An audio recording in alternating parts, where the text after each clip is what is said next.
Bonjour à tous, nous sommes le mercredi 17 février 2010.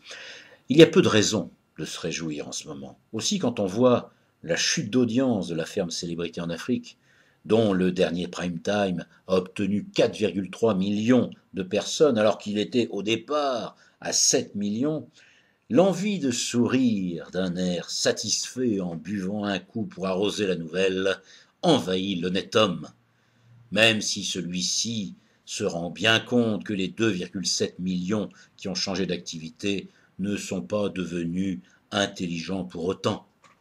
Et comme une nouvelle ne vient jamais seule, pour rester avec la direction de TF1, une nouvelle chute d'audience pour Sarkozy, qui cette fois perd 20 points sur Villepin.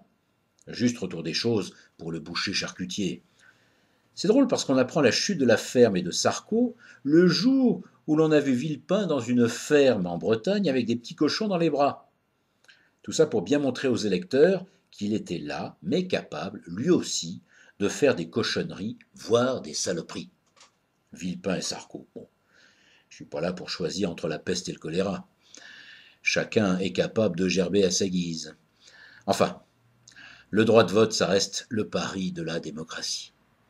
Mais pour la ferme célébrité, il ne faut pas oublier les 3,3 millions de téléspectateurs quotidiens. Ça fait du monde.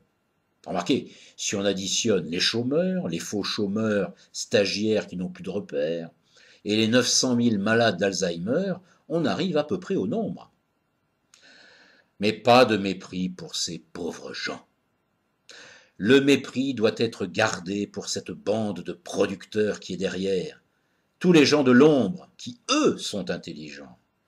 Ces hordes de jeunes aux dents longues, pauvres types cyniques, qui, j'espère, auront un jour les enfants capables de leur montrer la définition du mot dignité, en claquant la porte sur leur petite vie friquée et vide pour vivre de vraies aventures.